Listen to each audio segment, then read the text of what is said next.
আমাদের মিনিস্টারের সাথে থাকেন এবং আমরা লিডার যারা আছেন তাদের সাথে থেকে ব্যবসাটাকে কতটুকু নেওয়া যায়। আমি আপনাদের মতো একজন ইয়ং মানুষ, আমি কোনো বুড়ো হইনি, আমি ইয়ং মানুষ। আমার জন্য দোয়া করবেন, এই বলে আমার বক্তব্য আমি শেষ করছি। আসসালামু আলাইকুম ওয়া রাহমাতুল্লাহ। ধন্যবাদ স্যারকে।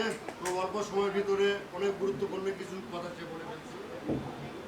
আমাদের সৌভাগ্য যে ওনার মতো একজন মানুষকে আমরা আমাদের পাশে পেয়েছি, একজন সচিবকে আমরা আমাদের পাশে পেয়েছি, এবং উনি অত্যন্ত ভালো মনের একজন মানুষ এবং অল টাইম ইয়ং একজন মানুষ।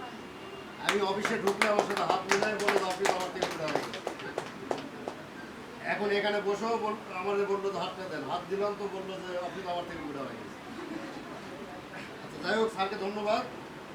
তো আমরা বেশি সময় নিব না। তো মোটামুটি তো আমরা আমাদের ডিপিএল সম্বন্ধে কিছুটা আমরা ধারণা অলরেডি পেয়ে গেছি, এবং এই মুহূর্তের পর থেকে আমাদের এই পোস্তগোলা শাখা পুরোপুরি অফিসিয়াল কার্যক্রম চলবে। এখানে নিয়মিত ট্রেনিং হবে, নিয়মিত সেমিনার হবে, আপনাদেরকে ইনভাইট করা হবে, অথবা ইনভাইট ছাড়াও আপনারা আসতে পারবেন। আজকে থেকে এই অফিস আপনাদের, শুধু এই অফিস না, আমাদের যে হেড অফিস বনশ্রীতে, সেই হেড অফিসটাও আপনাদের। আপনারা যখন ইচ্ছা তখন যেতে পারবেন, যখন ইচ্ছা এখানেও আসতে পারবেন, আমাদের সাথে বসতে পারবেন, আমাদের সাথে সেমিনার করতে পারবেন।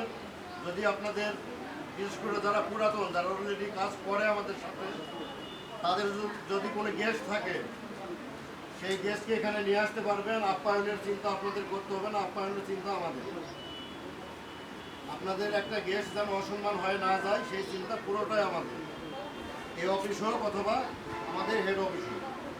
তো তাদেরকেও নিয়ে আসবেন, এবং আমরা সবাই কি সফল হতে চাই? আরেকবার বলি, সফল হতে চাই। আমি মন থেকে বিশ্বাস করি একমাত্র ডিপিএলের মাধ্যমে সফল হওয়া সম্ভব। আমার আরেকটা পরিচয় দিয়ে আমি সভাপতির কাছে দিয়ে দিব। এখানে আমার খুব ক্লোজ একজন ফ্রেন্ড আছে, একটু দাঁড়াক, মুনির। আমি আর বেশি কিছু বললাম না, শুধু মুনিরই বললাম। বুঝতে একটু দাঁড়াও। সে আমার খুব ভালোভাবে চিনে। আমি দীর্ঘদিন মেডিসিন কোম্পানিতে জব করা একজন মানুষ।